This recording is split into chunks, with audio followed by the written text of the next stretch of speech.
Je m'appelle Olivier, j'ai 58 ans, passionné de moto depuis 38 ans puisque j'ai eu le permis il y a 20 ans. La moto que je vais vous présenter, c'est un Yamaha 900 TDM de 2013. C'est une machine qui a un peu plus de 22 000 km, produite jusqu'en 2015 environ. C'est un modèle un peu particulier par rapport au TDM classique parce qu'elle a quelques options que tous n'avaient pas.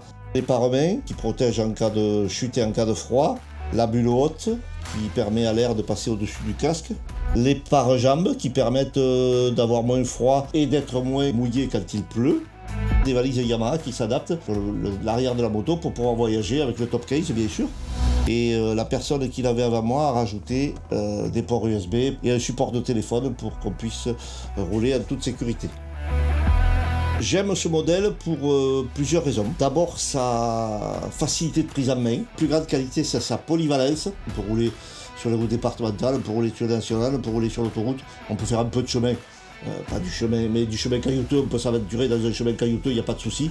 Elle a une tenue de route qui est exemplaire. Il y a un châssis qu'on appelle double poutre en aluminium qui permet une rigidité très importante de la moto. Elle a une puissance tout à fait correcte pour moi, pour mon utilisation, elle fait 86 chevaux. Il y a un freinage qui est très correct parce que le freinage, notamment devant, c'est le freinage des premiers Yamaha R1 qui faisaient 150 chevaux. C'est des bécanes qui sont hyper fiables. Moi j'ai vu des potes avec des TDM qui ont plus de 100 000 km. J'en ai eu 3 durant ma carrière de motard et j'ai jamais été déçu par ce modèle-là. Après j'ai eu essentiellement beaucoup de trail, j'ai eu quelques routières, quelques grosses routières. J'ai commencé, alors ma première moto que je regrette maintenant énormément d'avoir vendue, c'était un Yamaha 500 XT pour les connaisseurs qui ont démarré au kick, il n'y avait pas de démarreur électrique. Après j'ai eu un Honda 600 XL LM, c'était pareil, une moto avec laquelle il faisait Dakar, c'était une moto avec un double optique, gros réservoir. Après j'ai eu un 600 Transalp, toujours un peu style de bécane, un peu trail, un peu routière. Après je suis passé sur cette TDM 750 Honda. À un moment donné, j'ai eu des Kawa, j'ai eu 1200 FJR, j'ai eu un Versys. Le Versys, c'est un 6,5 mais qui a un peu ce look-là. Je mesure 1m80, c'est vrai que je suis plus à l'aise sur des motos typées trail. Vu ma taille, c'est les motos qui me conviennent le mieux. De toutes les motos avec lesquelles j'ai roulé, c'est vraiment le TDM avec lequel je me sens le plus à l'aise, avec lequel je me sens le plus en harmonie, si on peut dire, quand je roule. J'ai passé le permis voiture à 18 ans, il y a quelques années. Et après, j'ai passé 2 ans plus tard le permis moto. J'avais 20 ans. Alors j'ai passé le permis moto parce que j'avais très envie d'avoir une moto. J'ai un grand frère qui avait une moto, qui était déjà motard et qui avait une moto. Et puis j'ai toujours d'ailleurs un papa qui était fan de voitures de sport. Et depuis ma plus tendre enfance, j'ai traîné mes guêtres au circuit de Nogaro. Puis n'ayant pas les moyens de me payer une voiture qui pouvait me procurer des sensations, je me suis dit que la moto c'était un excellent compromis parce qu'on avait au niveau des sensations, des accélérations, des freinages, on peut avoir les mêmes sensations qu'avec une voiture puissante pour des prix beaucoup plus intéressants. Et c'est vrai qu'en plus il y a une sensation de liberté. Il y a un exemple tout bête, c'est que vous êtes sur l'autoroute, il y a un bouchon en moto. C'est pas grave, hein. Vous passez entre les voitures tranquillement et puis au bout de 8-10 km, le bouchon il est fini. En voiture, 2 heures après, vous pouvez y être encore. Ça n'existe pas en moto. Incomparable par rapport à une voiture. T'as des odeurs, t'as des bruits, et puis t'as pas cette sensation d'être enfermé comme tu es dans la voiture. T'es en contact avec la nature. Il y a plein de choses que tu perçois pas quand tu es en voiture et que tu perçois quand tu es en moto. Je peux rouler le week-end quand le temps le permet, je peux aller au boulot avec, je peux partir en vacances avec. L'été dernier, on est parti une semaine en Espagne avec. J'aime moins rouler quand il fait très froid et pas du tout quand il pleut. Je suis pas très à l'aise sous la pluie. C'est pas ma partie préférée. Un mot, c'est plaisir. Je monte sur ma moto, je vais au boulot, j'ai la banane. Et solidarité. Des choses qui, moi, me paraissent essentielles. Si tu vois un gars qui est en panne sur le bord de la route, tu t'arrêtes, tu lui demandes ce qu'il a, si tu peux l'aider ou pas. Quand vous croisez des jeunes en moto, même si ça avec des 50, leur faire un petit signe. Parce que, ça leur donne le fait qu'ils font aussi eux partie à leur niveau de la communauté motarde et ça leur donnera aussi envie de devenir motard plus tard.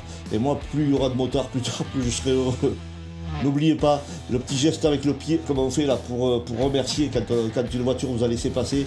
Et quand vous croisez un motard, ben, juste le petit geste pour dire ben, toi aussi tu fais partie de la communauté, on est motard. Peu importe la moto que tu as, peu importe qu'elle soit une 50, une 125, une 1000, tu as le plaisir de rouler en moto. Point barre. Il y a effectivement des motards qui sont devenus, alors parfois, ça c'est aussi le prix des motos qui a fait ça, parce qu'on voit notamment quand tu vas chez certaines marques allemandes, pour ne pas les nommer, où tu as des motos à 30 et 35 000 euros, voire plus, c'est devenu pour certains un produit de consommation comme un autre. Mais je pense qu'il y a quand même, alors moi j'ai jusqu'à maintenant jamais trouvé de motard qui ne me réponde pas au geste de la main. Voilà, je pense qu'il y a quand même cette volonté de rester dans cette communauté motarde, et quand il y a toujours eu des actions de solidarité. Moi j'ai participé, je ne sais combien de fois, au Noël des motards, voilà, où on vient porter des cadeaux pour les gamins des Restos du Cœur, pour des enfants malades. Enfin, voilà, je veux dire, il y a toujours une solidarité. Et puis quand il s'agit, enfin quand les pouvoirs publics ont essayé de restreindre nos libertés, il y a toujours eu une réaction motarde, il y a toujours eu une volonté de dire en gros foutez-nous la paix, on sait ce qu'on fait, notamment la dernière, même si on n'a pas réussi, mais pour le contrôle technique moto, je crois que ma moto est un exemple, elle est de 2013, donc elle a 12 ans, elle est entretenue et on est, enfin il y a toujours des brebis galeuses, hein, on peut jamais. Mais je veux dire, motard, s'il est conscient de ce qu'il fait, il entretient sa moto. Parce qu'il sait que c'est grâce à ça qu'il ne va pas avoir d'accident. Il ne faut pas être une canne de vin pour savoir ce genre de choses. Je dirais que 80% des automobilistes, quand ils nous voient arriver derrière, clac, ils laissent le passage pour que la moto puisse passer. Ça c'est pareil. C'est quelque chose, je remercie tout le temps. On remercie souvent en tendant le pied. Je pars du principe qu'ils ne sont pas obligés de le faire. Donc s'ils le font, qu'ils ont la gentillesse de le faire, le minimum c'est de les remercier, quoi. La majorité des gens respectent et laissent passer et se disent que voilà, ils ont aucun intérêt à bloquer ou à serrer le motard. Donc là-dessus, franchement, il y a une belle évolution, moi je trouve, ces dernières années. Ils sont vraiment respectueux et ils laissent passer, quoi, voilà.